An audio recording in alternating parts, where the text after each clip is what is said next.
Bueno, buenos días, alumnos de didáctica.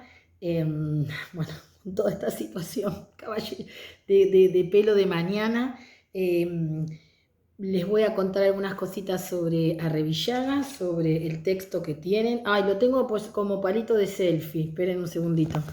Ahí está, palito de selfie casero. Bueno, este material, que es el último que trabajamos en didáctica y está dentro del programa. Bueno, voy a tratar de ser lo más veloz posible para que sea un video dinámico, pero tomé algunos apuntes para ese fin. Bueno, en primer lugar, ustedes recuerdan que practicaron una exposición oral de este texto, ¿no? Entonces, bueno, hicieron un ingreso, leyeron, contaron lo que habían comprendido de este texto y yo me di cuenta que se quedaron con esa sensación de que Arrevillaga es difícil, que no se puede comprender. Y en realidad es un texto que, si bien como dijimos en el Zoom, tiene un enfoque de la lectura de la escritura desde la neurociencia, ahora vamos a abrir un poco estas cuestiones, complementa muy bien al texto de Alvarado, tanto para pensar la lectura y la escritura en secundaria, pero ¿qué pasa? Fundamentalmente, este libro está pensado desde los prerequisitos de acceso a la lectura, es decir, todas las ejemplificaciones que aparezcan van a tener que ver con lo que sucede en el nivel inicial y en primer ciclo de primaria. Que a su vez, les digo entre paréntesis, es fundamental que nosotros comprendamos qué sucede, porque lo que deberíamos hacer es un enfoque de una alfabetización secundaria, digo, en la escuela secundaria, que sería como un continuum, como una continuidad de lo que sucede con un enfoque alfabetizador en la primaria a través de lo que es la psicogénesis. Supongo que alguna de esas cuestiones verán en el taller de alfabetización. Si no, no se preocupen, que el año que viene estimo que las vamos a ver juntos en psicolingüística. Entonces digo, si la escuela secundaria es un continuum, es interesante que ustedes sepan qué pasa o qué le pasa a un niño. Es interesante y necesario. ¿Qué le pasa a un niño cuando aprende a leer y escribir y cómo sus procesos cognitivos, sus operaciones mentales, que son justamente las que nos permite conocer la neurociencia, están ligadas directamente con el desarrollo de la lectura y la escritura? Entonces vamos por eso, vamos a abrir un poco este capítulo. Yo voy a puntualizar cuestiones, algunas que posiblemente tienen comprendidas y otras que van a reforzar. Bueno, en primer lugar vamos a establecer un camino lector. El camino lector que vamos a ejemplificar con este texto es el mismo que van a construir con los dos próximos textos que vamos a leer, que son el texto de... lo tengo de palito de selfie también, sí. El texto de Michelle Solé, que es una autora canadiense, no voy a decir más nada, pero que complementa a Alvarado y a Revillaga, por eso todo está dentro del primer bloque del programa, con el concepto de predicción, que es justamente la operación mental necesaria, la estrategia cognitiva en realidad muy necesaria durante la lectura, y que es en la que ella se enfoca, también con una ejemplificación de lo que sucede en los primeros años del acceso a la lectoescritura, pero van a ver que rápidamente lo llevamos a secundaria. Eso es Solé. Y otro texto que ustedes tienen para leer, a ver si los quería mostrar, pero lo saqué de circulación. Otro texto que es brillante, miren cómo se los estoy vendiendo, es el texto Las etapas del desarrollo de Rebecca Weed, que van a tener que buscar específicamente quién es esta mujer que lamentablemente murió hace 5 años, pero es un texto que conozco a partir de una formación en enseñanza alternativa, no en educación formal. Después le voy a contar. Pero un poco, digo, el camino lector que vamos a construir y ejemplificar con Arrevillaga es el que ustedes podrían tomar como modelo, con todos los condimentos que les quieran agregar, para leer estos dos próximos textos que forman parte del programa. Entonces empezamos. ¿Qué sería construir un camino lector? Y va con esto también el refuerzo de Alvarado. Construir un camino lector es mostrar a través de prácticas efectivas y reales en el aula, en este caso lo que estamos haciendo nosotros vía Zoom, cómo se puede generar una lectura comprensiva de un texto. O sea, lo que ha traído la neurociencia por un lado y lo que aporta la psicolingüística fundamentalmente desde la didáctica, que es lo que nos interesa, es la posibilidad de entender qué operaciones mentales realizamos al momento de ciertos quehaceres cognitivos, como pueden ser leer y escribir. O sea, la psicolingüística es, para mí, un espacio muy artesanal, un espacio muy de abanico, es como una piedra en el estanque en el profesorado porque atraviesa y replica otros espacios, que justamente, como su nombre lo indica, surge de la combinación de la psicología y la lingüística, es decir, entender los procesos psicológicos que elaboramos a través del desarrollo del lenguaje, básicamente. Y cómo a través del desarrollo del lenguaje podemos leer y escribir. Entonces, teniendo esto en cuenta, voy al camino lector de Arrivillaga. Cuando yo me encuentro con el texto de Arrivillaga, fíjense, yo tomo apuntes, hago esquemas, yo estudio, digamos, promoviendo estrategias que tengan que ver con lo que me pasa a nivel mental cuando lo hago. Yo lo primero que me pregunto es, ¿quién es el autor? No acostumbrarse, se los tiré con Rebecca Will, porque no es cualquiera Rebecca Will, nunca es cualquiera el autor, pero hay autores que son exquisitos y hay que saber quiénes son. ¿Quién es Arrivillaga? Bueno, por la información que tenemos en el texto, supónganse que no hacemos ninguna búsqueda, Arrivillaga es una psicóloga especialista específicamente en neurocognición que trabaja en un centro que se llama CENET, Centro de Neurociencias, en este caso cognitiva, o aplicada. Yo podría ir a buscar qué es el CENET, puedo hacerlo o no, pero básicamente yo tengo que saber, al buscar el autor, desde qué disciplina me está hablando el autor, entonces yo me preguntaré, ¿qué es la neurociencia? Puedo tenerlo, o sea, es una palabra compuesta, neurociencia, la ciencia que estudia lo neurológico, pero ¿qué específicamente de lo neurológico? Voy a buscar, hago entradas rápidas a Google, fantásticas, si lo necesito, todo esto es mirando el texto. ¿Se acuerdan que hablamos mucho de eso? No sé por qué grito, no sé, estoy sola, bueno, perdón, bajo la voz. Mirando el texto, son preguntas que me puedo hacer antes de leer, que me parece que en algunos faltaron, fueron directamente al capítulo, y cuando uno va directamente al capítulo, descontextualiza. Y la descontextualización en la lectura académica lo que produce es una construcción fragmentaria del significado del texto, literalmente desde la comprensión. Entonces lo que les estoy proponiendo en primer lugar como camino lector es contextualizar lo que ustedes van a leer. Para contextualizar entonces preguntarme quién es el autor, de qué disciplina o desde qué disciplina me está haciendo su aporte. Eso en primer lugar. No sé qué es la neurociencia, voy a buscar. Lo primero que ustedes se van a encontrar es que la neurociencia se encarga de estudiar el sistema nervioso. Es un poquito más que decir lo neurológico, la asociación digamos, de lo que sucede a nivel neurológico estudiado desde una ciencia. A su vez, si van un poquito más abajo en las entradas que hace Google, sí, repito que vieron que Google tiene entradas tipo preguntas, las voy a poner ahora para que las vean. ¿De qué se ocupa la neurociencia? Y bueno, en parte se ocupa de entender cómo interactúan los diferentes componentes del sistema nervioso para permitirnos comprender los mecanismos que elaboramos como sujetos, en este caso para leer y para escribir, pero para todo lo que hacemos, para movernos, para mirar, para escuchar, bueno, etcétera, etcétera. Y a su vez, cómo esa interacción entre los mecanismos, las células, las neuronas, me refiero a eso con componentes, establecen las reacciones y los comportamientos. Hasta ahí creo que ya tenemos bastante. Todo eso es para abrir. Después voy a los paratextos, o sea, contextualizo, voy a los paratextos. ¿Qué me dice este texto? El desafío, fíjense, esa palabra es muy significativa, o sea que no da por hecho que leer y escribir sea fácil. El desafío de aprender a leer. Los prerequisitos de acceso a la lectoescritura, es decir, lo que tengo que hacer antes para leer y para escribir. Es muy interesante que pensemos en lo que significa la palabra prerequisitos.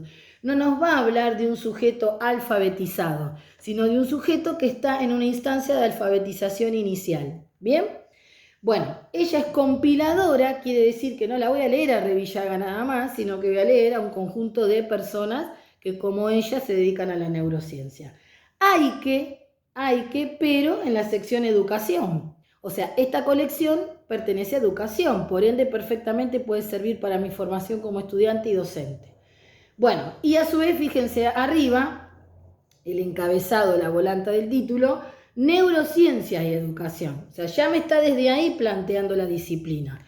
Entonces, camino lector, contextualizo ese capítulo que pertenece al libro, autor, disciplina, realizo una lectura de los paratextos, miro, y yo les decía el día que nos encontramos por Zoom la imagen, digo, esta cuestión de cómo esta imagen connota la conexión que se establece a nivel neuronal cuando leemos. Bueno, si ustedes, por supuesto, siguen con los paratextos, en la contratapa van a tener específicamente información sobre lo que hace. Fíjense un parrafito, porque esto también está puesto en pirámide invertida, hace primero una generalización sobre lo que es la lectura y después específicamente al final cuáles son los objetivos de este libro.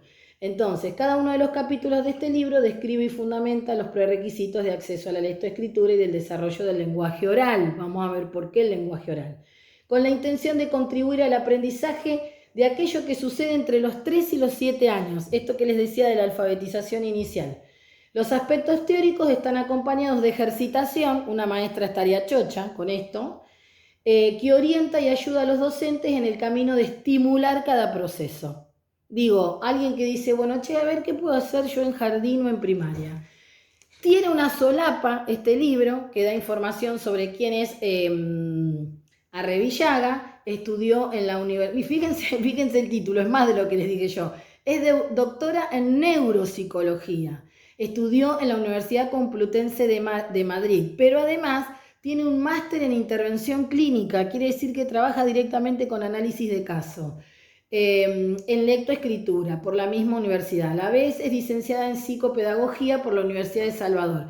Yo tengo mis reservas con las universidades privadas, es un prejuicio, pero no es casual, acá, bueno, es un poco pícara, no es casual que las universidades privadas promuevan justamente la neurociencia, y se las dejo picando ahí para que piensen por qué. Pero como les decía, la neurociencia nos trae conocimiento sobre nuestro funcionamiento cerebral, pero guarda con las miradas deterministas. Van a ver, eso queda muy claro y es muy interesante leerlo en Rebecca Weir. Bueno, vamos a lo que ustedes tenían asignados como capítulos, que es lo que está en el programa.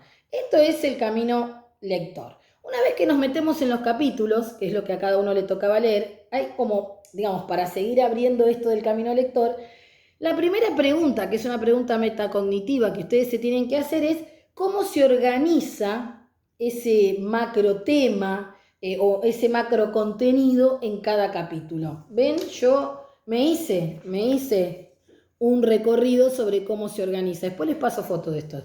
Pero básicamente ustedes ya saben que la información se organiza en forma de pirámide invertida. Entonces, todos los capítulos tienen la misma estructura. Hacen una definición del proceso que pretenden describir. Ustedes ya saben, percepción, conciencia fonológica, memoria y atención. Dan orientaciones generales, pero definen bastante lo que es cada uno. No aparece esto solamente en un párrafo. Dan orientaciones generales y finalmente actividades posibles de hacer, que por supuesto las plantea para jardín y primaria. Nosotros ahora vamos a ejemplificar algunas de secundaria. Entonces, digo, así como empiezo mirando y empiezo por fuera, después cuando voy adentro también tengo un camino lector. Y hago lo mismo, voy a mirar y por ejemplo en el capítulo, digo, para establecer la distribución de ese macro contenido, cómo se organiza la información en cada capítulo, es fundamental leer el índice. Ustedes vayan pensando si hicieron esto, si no lo hicieron, venga esto a la luz para pensar también las prácticas de lectura en el aula. Esto es acompañar como docente, ir mostrando, modelizando. Fíjense los títulos, pues es muy limpio este texto. La percepción, ¿qué es? ¿Y cómo favorece su desarrollo? Esto me marca el objetivo de lectura porque está clarísimo. Yo termino de leer este capítulo y tengo que ser capaz de responder estos interrogantes. ¿Qué es? ¿Y cómo favorece el desarrollo, en este caso de lo mental y de la lectoescritura? Todos los capítulos comienzan con una cita. La mayoría son autores estadounidenses porque la neurociencia tiene fuerte influencia en Estados Unidos.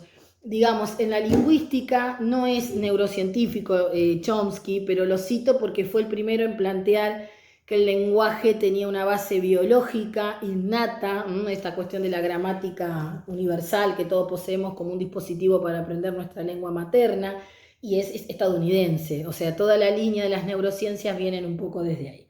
Bueno, entonces, me meto adentro, establezco cómo se organiza la información, después me pongo a leer. Pero fíjense todas las acciones previas que un lector experto en el ámbito académico y secundario puede realizar para generar la comprensión de un texto. Ok, revisen los procesos, fortalezcanse. Entonces, yo les dije en algún momento que leer comprensivamente se trata de abrir, de registrar, vamos a ver ahora cómo registramos la información en cada capítulo, pero entender cómo se organiza la información en cada capítulo es fundamental, y transformar después, vamos a convertirlo a Revillaga en otra cosa, para eso va a ser nuestro encuentro de didáctica. Yo agregué acá 2 preguntas. Según cómo está organizada la información en cada capítulo, ¿qué registro me conviene hacer? Rapidito, me conviene hacer un resumen, me conviene a ese resumen agregarles esquemas. Fíjense que hay muchas clasificaciones, se clasifica la memoria, se clasifican los tipos de atención. ¿Qué me conviene hacer? ¿Puedo hacer un resumen? ¿Puedo agregar esquemas? Yo haría las 2 cosas, porque la forma en cómo está explicada la información está directamente relacionada sobre cómo la puedo registrar. Bueno, y después yo hice una pregunta, que es una pregunta para ustedes. ¿Por qué leemos a Revillaga en didáctica si vamos a ser profesores de secundaria y básicamente plantea todo lo que tiene que ver con lo inicial? Bueno, un poquito ya lo respondí. Es fundamental para entender los modos de vinculación con la lectura y la escritura que han sostenido mis alumnos en secundaria, sobre todo los que ingresan al primer ciclo. Para mirarlos humanísticamente yo puedo hacer una mirada en retroceso, cómo fue su vinculación hasta ese momento, y que sea un continuo en la secundaria, no una división de niveles fragmentados y peleadas, ¿no? Porque digo, acá la secundaria se hace una cosa, la primaria se hace otra. Cuando evitemos esas miradas fragmentarias vamos a empezar a crecer, cuando apostemos a lo colectivo. Bueno, percepción, que es lo primero que trabaja. Voy a ser muy teórica en función de reforzar los contenidos. Es la base del aprendizaje para leer y para escribir porque requiere de madurez visual, auditiva y táctil. Son las 3 primeras cuestiones que dice la autora. Es un proceso por el cual se organiza la información que se recibe del ambiente en forma de estímulo. La pregunta es, ¿comprenden perfectamente qué es un estímulo? Bueno, un estímulo es una situación, vamos a ponerlo de esa manera, que me llega desde el exterior hacia el interior, y desde mi interior, con todas mis capacidades mentales, yo lo recepciono y lo interpreto. Es un proceso complejo, el de la percepción, es un proceso fisiológico, se perfecciona, dice la autora, a través del juego, después vamos a ver cómo, e involucra lo visual, lo auditivo, lo sensorial y los sistemas de orientación. Fíjense que en este caso yo para eso que es una clasificación utilicé un esquema en mi apunte. Bueno, ¿qué sería lo visual? Y bueno, la percepción visual es poder mirar un objeto y percibir los rasgos distintivos que tiene ese objeto y caracterizarlos. Ya lo vamos a ver. La actividad de análisis auditivo tiene que ver con lo fónico, con lo fonológico, y está directamente relacionado con la conciencia fonológica, que es el próximo aspecto de la lectoescritura que toma Revillaga, que en realidad es de Borsone de Manrique, que en realidad se ha resignificado totalmente en los últimos años para entender su importancia en el acceso a la lectoescritura. Lo voy a explicar después. Y lo sensorial, ¿no? Que tiene que ver fundamentalmente con la piel. Yo acá quiero hacer un... bueno, y los sistemas de orientación, voy a hacer una aclaración ahora. La percepción fundamentalmente ingresa por la visión, también está lo auditivo y por supuesto también está todo lo que tiene que ver con lo táctil, ¿no? Pero hay algo, leí hace poco una autora que es Alice Miller, que dice que el cuerpo nunca olvida y el cuerpo nunca miente. Para que ustedes vean lo que es la percepción. Me ha pasado trabajar con alumnos que han sido vulnerados, algunos abusados, y a través de prácticas de escritura subjetiva, por ejemplo, han logrado volver a esa sombra, sacar esa sombra y relatar y contar. Cosa para mí ha sido terrible. ¿Por qué lo hicieron? Justamente porque una práctica subjetiva entra en conexión o los hace entrar en conexión con todas las cuestiones que la memoria archivó. Fíjense cómo esto también está ligado a la memoria. Pero como el cuerpo nunca miente, porque somos cuerpo y palabra, yo pongo en segundo lugar el lenguaje, si bien no se puede. Somos cuerpo y palabra, justamente se mueven a través de las prácticas subjetivas, lo vamos a ver bien más adelante, se mueven todas estas fibras, o sea, todos estos sentidos que tienen que ver no con lo visual, sino con lo táctil. Después vamos a ver cómo esto a través del léxico se resignifica, se tiene que resignificar. Entonces, lo que quiero decir, ¿qué actividades nosotros podemos proponer en secundaria para favorecer el desarrollo de la percepción, la atención, la memoria, todas, porque en realidad funcionan de manera integrada, pero por supuesto la autora las tuvo que dividir para poder exponer. En primer lugar, el trabajo con la subjetividad. ¿Qué es el trabajo con la subjetividad? El trabajo con la posibilidad de que los alumnos se narren, que traigan su poética adolescente, lo autobiográfico, una actividad con la que ustedes hicieron del nombre, pueda ejemplificar, porque entran en conexión con todos los sistemas de percepción, con lo que la memoria archivó. La necesidad de poder nombrarse, de conocerse, los hace más conscientes, los hace más perceptivos de sí mismos. Eso en primer lugar. Vamos a la lectura académica. Ustedes tienen dentro del diseño curricular un eje, lo estarán viendo en práctica, que es el de la construcción ciudadana. ¿Para qué me sirve a mí entender lo que la percepción implica dentro de la lectoescritura? Para todo. Este trabajo que hicimos recién de mirar y no leer en primer lugar, es un trabajo perceptivo, un perceptivo visual.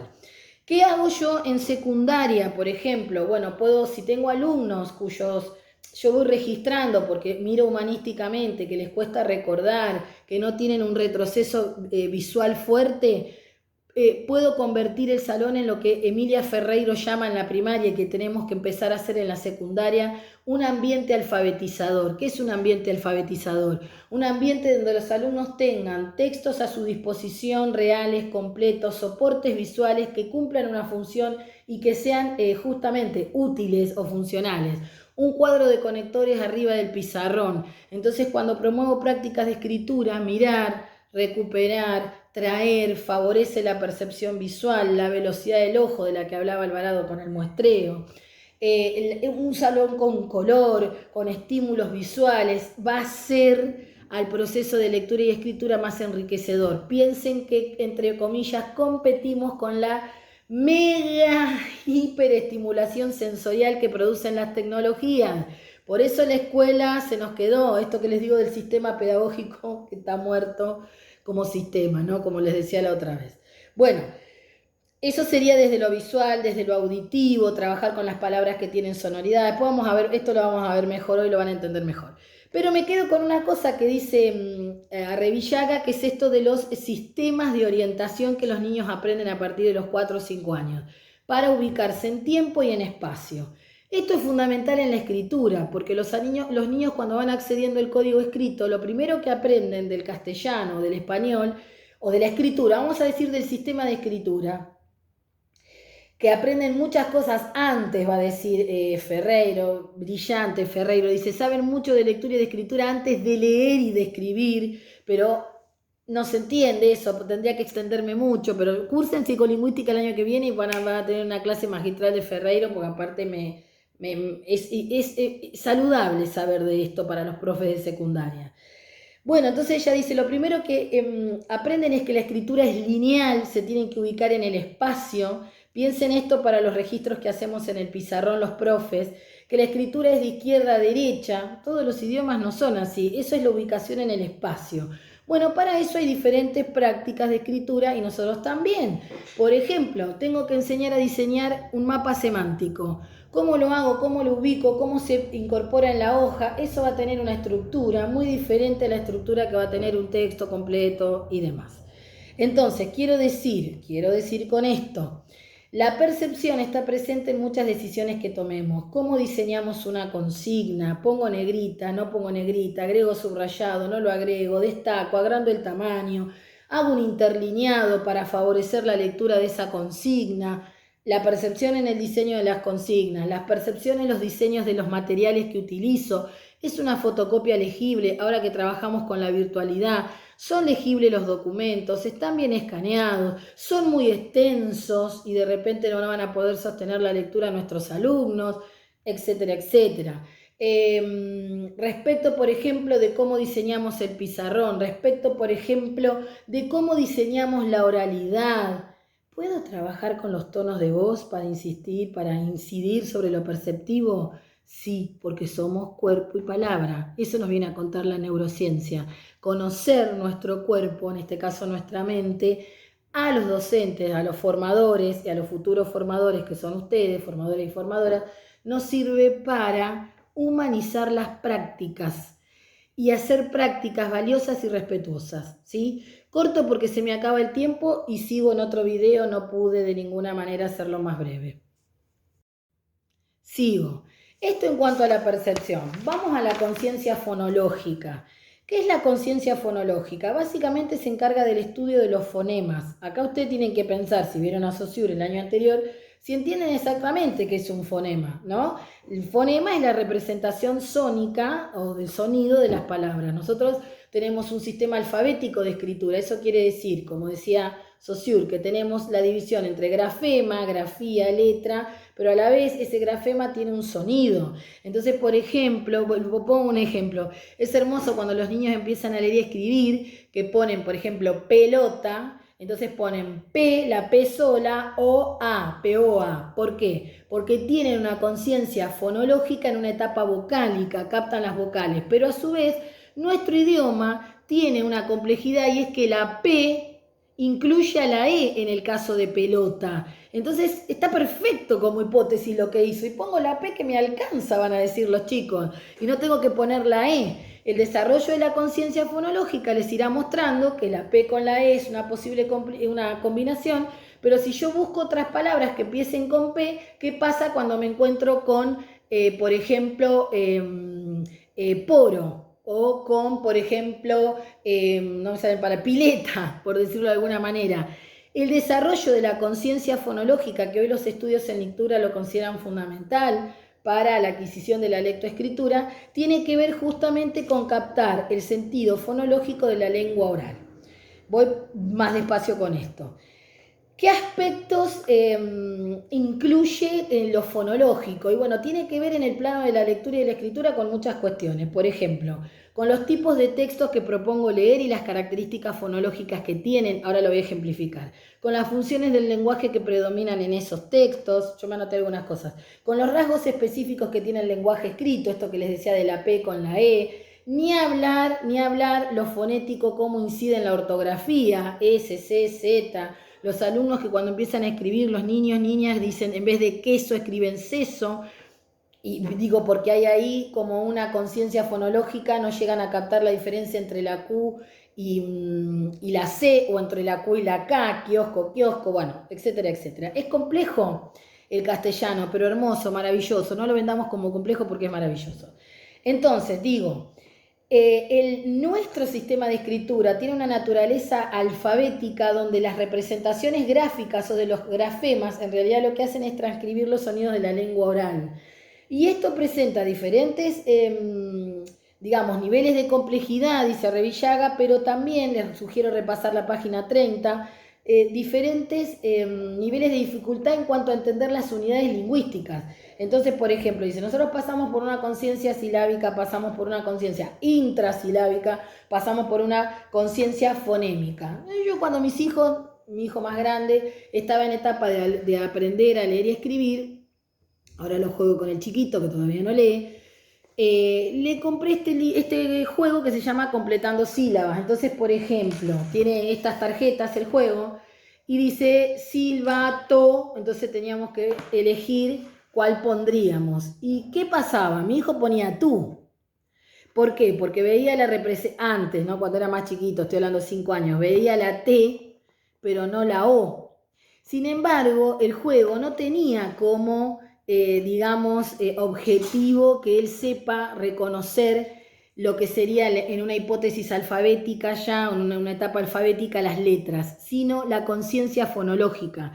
Si yo decía silbate, no era lo mismo que silbato, y desde la oralidad, él podría poner un tú, pero adquiría conciencia de que había una diferencia entre un to y un tú, aunque no lo pudiera escribir. Eso es la conciencia fonológica, empezar a interrelacionarnos con los sonidos. ¿Qué pasa con esto en secundaria? Porque la conciencia fonológica está directamente relacionada con la posibilidad de que los niños y niñas lean y escriban, porque acuérdense que nuestro sistema de escritura es alfabético, grafema y fonema. Bueno, ¿qué podemos hacer? De todo podemos hacer, tanto las maestras como los profesores, pero vamos a hablar de lo que podemos hacer nosotros continuando esto en la secundaria. Trabajemos con la lectura de cuentos, con los cambios de tono, de entonación. Digo, estoy leyendo un cuento de terror. ¿Puedo agregar algún tipo de entonación que tenga que ver con generar un ambiente, causar un misterio? Sí, Eso es conciencia fonológica en el secundario. Leamos poesía. Yo con mis hijos más pequeños, esto va para las madres y padres del grupo, que sé que algunos están ahí con el tema de la lectoescritura. No les lean cuentos solamente, pero si les leen cuentos, dramaticen los diálogos, cómo habla tal personaje, cómo habla el otro, cómo es el lobo, cómo imagino la voz. Remarquen los signos de admiración, remarquen los signos de pregunta. No puedo explicarle lo que aporta el teatro en este sentido, ni hablar el psicodrama, por eso les digo el apostar al cuerpo en el aula de otra manera, que no sea justamente solamente leer. O sea, hay tantas formas de leer, pero desde la lectura de diferentes géneros yo puedo estimular la conciencia fonológica. Leamos poesía. Yo con mis hijos leo poesías con rima, leo poesías sin rima. Y acá, ¿qué pasó? Jugamos a hacer rimas pícaras. Se imaginarán de todo, no lo puedo reproducir acá. Digo, todo eso hace a entender que en nuestro idioma juegan un papel importantísimo los sonidos. Pero ojo, la vieja escuela, ¿qué hacía con la conciencia fonológica? La atomizaba, la fragmentaba. Entonces, ¿cómo se enseñaba a leer y a escribir? M con A, ma. M con E, me. Fragmentaba. No. ¿Qué dice la psicogénesis? ¿Qué dice la psicolingüística? La conciencia fonológica se adquiere a través de prácticas de lectura y de escritura donde pongamos en contacto a nuestros estudiantes con la lengua escrita y esta distinción entre grafema y fonema. Entonces es un juego trabajar la conciencia fonológica. Se los ejemplifico con secundaria. Por supuesto que a Revillaga les pone ahí ejemplos. Yo puse acá trabajar lo sinestésico. Esta noche vamos a ver cómo en secundaria. Bueno, el otro proceso mental o recurso mental que utilizamos es la memoria. Acá fíjense que otra vez a Revillaga hablando de cómo se organiza la información. Empieza dando una definición de memoria y después la clasifica, es una clasificación bastante exhaustiva. Ustedes para registrar eso necesitan justamente esquemas visuales. Para estudiar las clasificaciones necesitamos esquemas visuales. Bueno, ¿qué es la memoria? Y bueno, dice, lo leo literalmente, es un sistema de almacenamiento y recuperación de la información o la capacidad de obtener mediante nuestros sentidos todo lo que tenemos archivado en los esquemas, diría Piaget. ¿Para qué nos sirve la memoria? Para retener y evocar eventos, para retener y evocar conceptos. Acuérdense de la noción de esquemas conceptuales de la que habla Alvarado, que ustedes tienen que ir haciendo acá la relación con Alvarado. Bueno, y a su vez, fíjense, cuando empieza a clasificar, dice la memoria, relean página 46 y 49 de este capítulo. La memoria es un proceso que tiene tres momentos: la codificación, el almacenamiento y la recuperación. Codificación, almacenamiento y recuperación. ¿Ven lo visual? Rápidamente se puede recordar. ¿Qué es codificar? Y bueno, yo trato de transferir esa información que recibo a mi mente y la interpreto. ¿Qué es almacenar? La palabra lo dice, guardar. ¿Qué es recuperar? Hacer uso de esa información archivada. ¿Cuándo se presenten las necesidades? ¿Cuándo no?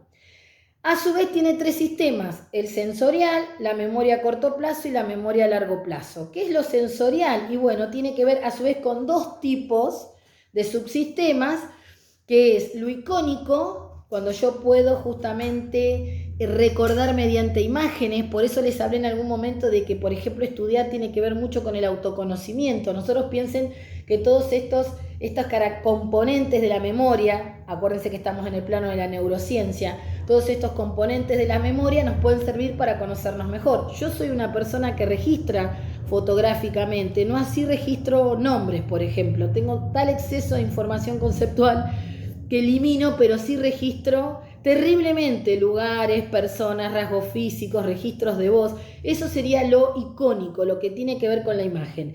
Y lo ecoico, que es un término que está también en Ferreiro, en la alfabetización, es lo que tiene que ver con los sonidos, ¿sí? Son como dos subsistemas. ¿Qué es la memoria a corto plazo? La memoria de trabajo.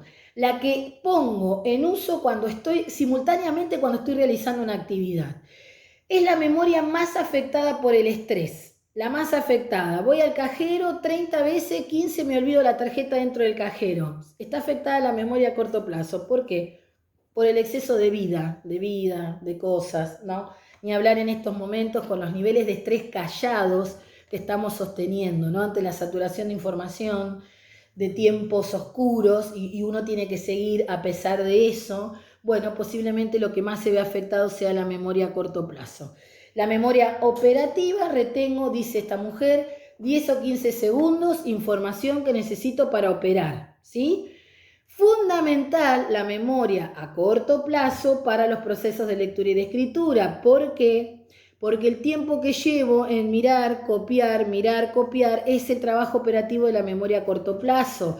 Por eso algunos alumnos necesitan el dictado de la maestra, algunos alumnos necesitan que la vayamos leyendo en voz alta mientras escribimos en el pizarrón, porque tienen afectada muchas veces la memoria a corto plazo por diferentes motivos. Ahora les cuento algo, después cuando termine, porque si no se me hace largo. Y la memoria a largo plazo, por supuesto, se encuentra en el lóbulo frontal. Van a ver que el lóbulo frontal y el prefrontal son dos conceptos que van a aparecer en Rebecca Will. Si no saben lo que es, ya tendrían que ir armándose un glosario. Básicamente, cómo se compone nuestro cerebro, cuáles son las partes, qué es un lóbulo prefrontal, qué tiene que ver con los seres humanos. Les voy tirando ahí porque es terminología que también van a encontrar en ese libro, porque hace una revisión neurocientífica de Piaget brillante. Entonces, digo, ahí tienen que armarse. Ante el vocabulario específico que no puedo abrir ni reponer, tengo que salir a buscar. Solamente cuando no lo puedo de ninguna manera conceptualizar a partir del texto, como hablamos la última vez que nos vimos. Bueno, voy por esto. ¿Qué importancia tiene la memoria? Toda, está íntimamente relacionada con la lectura, porque imagínense que cuando leemos operamos en el momento, pero también tienen que quedar esos conceptos a largo plazo. Entonces, en el caso de la escuela secundaria y de nosotros, ¿sí? Yo pongo porque somos docentes, pero hablo de nosotros. La memoria es el archivo, por ejemplo, ideal que se activa a través de los saberes previos. Cuando yo busco saberes previos, lo que estoy haciendo en realidad es indagar en la memoria a largo plazo y ver si tengo almacenados esquemas conceptuales.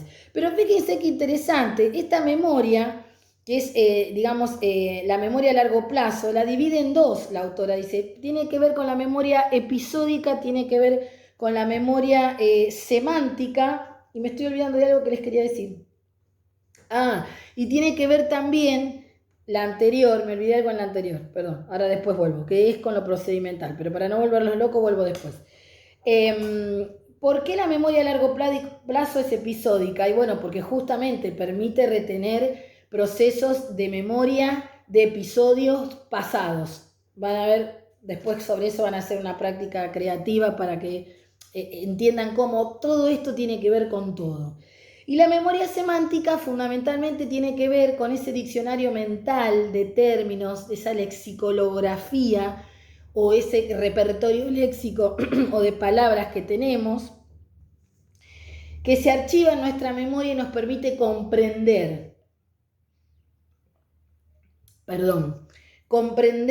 el mundo. Por eso yo les decía en algún momento que la memoria semántica, que en este caso es sobre los significados de las palabras, por ejemplo, yo abordo un texto, no sé si se acuerdan, no sé si lo vimos ya, por esto y loca. Sí, estaban en lingüística. Como el del oso polar, donde los alumnos, para leerlo y comprenderlo, van a tener que recuperar el concepto de supervivencia en los animales o adaptación al medio ambiente. Ese es un concepto que implica comprensión del mundo que lo puedo tener archivado. Es un concepto semántico que solamente lo saco de la memoria y lo pongo a disposición, por ejemplo, cuando tengo que comprender, pero por eso es importante tener saberes del mundo, ¿no? La memoria de almacenamiento que sea de esquemas conceptuales, decía Alvarado, o de esquemas situacionales.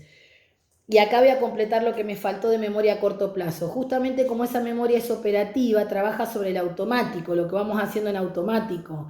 Entonces se encarga justamente de las cuestiones automáticas. ¿Recuerdan cuando Alvarado hablaba de que los alumnos tenían que tener automatizado el nivel subléxico, es decir, el reconocimiento de grafemas y fonemas para poder encaminar un proceso de lectura comprensiva? Y esto es así, porque cuando ustedes tienen un alumno en primero o segundo ciclo, o un niño, conejito de India en la familia, van a ver si está en primero y ya lee o está en segundo, es tanto el agotamiento y el trabajo que hace sobre la percepción, la memoria y la atención para decodificar grafemas y fonemas, que muchas veces puede suceder que cuando termine de leer no pueda explicar lo que leyó o no recuerde todo lo que leyó. ¿Por qué? justamente porque no tiene todavía madura o automática la memoria a corto plazo.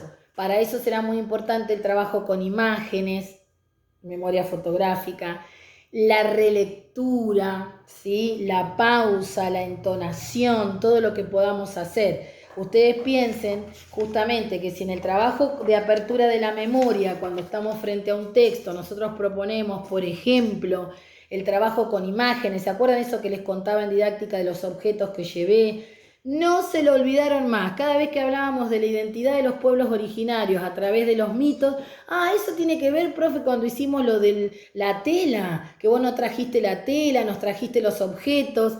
¿Por qué? Porque en realidad se produjo una apertura de saberes previos desde materiales concretos, que muchas veces es lo que los chicos necesitan. Por eso ustedes flasheen en las clases, anímense, sean originales. Toda esta información que conocen de Arrevillaga, de Alvarado, de la psicolingüística, es para estar más seguro en el aula de todo lo que puedo hacer. Olvídense de la clásica clase clásica, donde lo único que hago es leer, proponer consignas. Eso ya fue.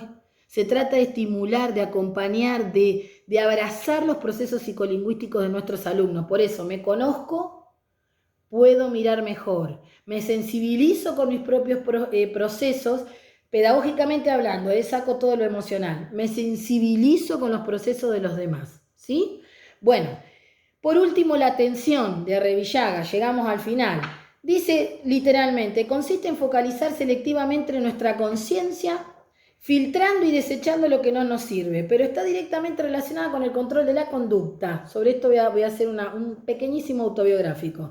Supone un esfuerzo cognitivo que precede a la percepción y desde la percepción después viene la atención y la acción. Tiene 3 subsistemas, otra vez estudiar clasificando. La memoria que orienta es la visual, la atención que orienta, la atención que alerta y la atención que permite seleccionar estímulos en función de lo que necesito. Por ejemplo, voy manejando un auto, efectivamente la percepción, la memoria y la atención de ese proceso automatizado está presente, pues está presente en todo. Nosotros estamos viendo la lectoescritura. Bueno, ¿qué va a requerir la atención? Que yo pueda, por ejemplo, orientar, focalizar en lo que tengo que hacer y desestimar los estímulos, ¿no?, que me están desenfocando. La música, la discusión de mis hijos en el auto, o los manotazos atrás, y estar atento a lo inesperado, estar alerta, una persona que se cruza, ¿sí? Bueno, eso se entrena, ¿no? Se entrena con práctica. Divide también, habla de 3 tipos de atención: la selectiva, la dividida y la sostenida. La selectiva, un poco la ejemplifiqué recién, la dividida cuando puedo hacer 2 cosas al mismo tiempo.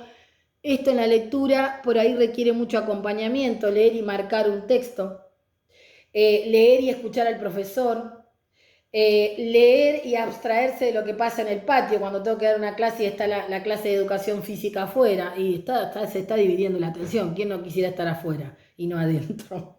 Bueno, pero ¿qué tiene que ver la atención con la lectoescritura? Hablamos mucho de esto en lo que refiere, por ejemplo, a la búsqueda del significado de palabras. Esto que hicieron ustedes mientras un compañero exponía, yo me mantengo registrando ideas claves. Eso son todas actividades simultáneas para fortalecer la atención y tiene que ver con dinámicas de grupo que puedo imaginar. Pero a su vez la atención está directamente relacionada con la búsqueda de ideas claves, por eso les hablaba. Fíjense, si yo tengo data o información sobre cómo se organiza la información en un texto, o cuál es el objetivo pedagógico de ese texto, en tanto, objetivo quiero decir, en tanto a lo que se quiere explicar, yo ya le voy permitiendo al alumno enfocar la atención y volverla selectiva. Muchas veces nosotros somos los culpables de que los chicos no puedan definir qué es lo importante en un texto, porque no lo focalizamos.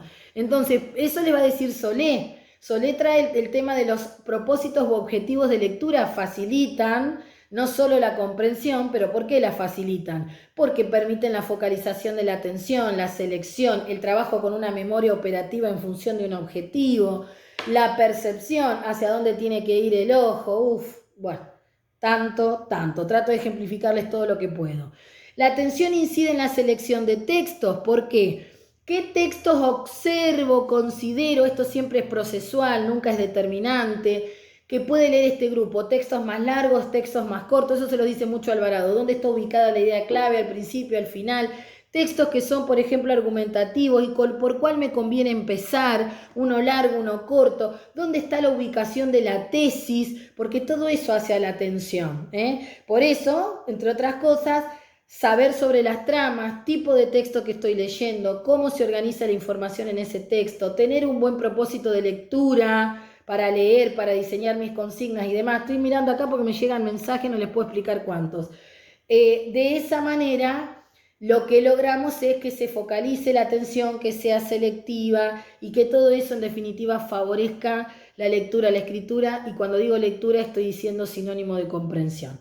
Bueno, la atención también, conocer qué implica, determina los tiempos de oralidad. O sea, a mí yo estoy mirando que se me va el tiempo, pero bueno, necesitaba explicarles mucho esto. Va a ser como un Zoom de 40 minutos el video. Los tiempos de la oralidad en el aula, en la presencialidad, según el horario de cursada de mis alumnos, lunes a las 7 de la mañana, ¿hablo media hora? Yo les diría que no.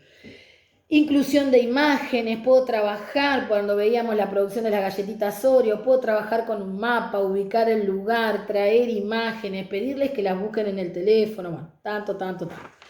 Entonces, quiero decir, a mí me pasó, les iba a decir esto autobiográfico cortito, cuando mi hijo Dante iba a la escuela, me encontré con algunos psicopedagogos que tenían una vertiente neurocognitiva, por eso empiezo a leer mucho. Yo siempre digo que ser madre iluminó mucho mi tarea docente.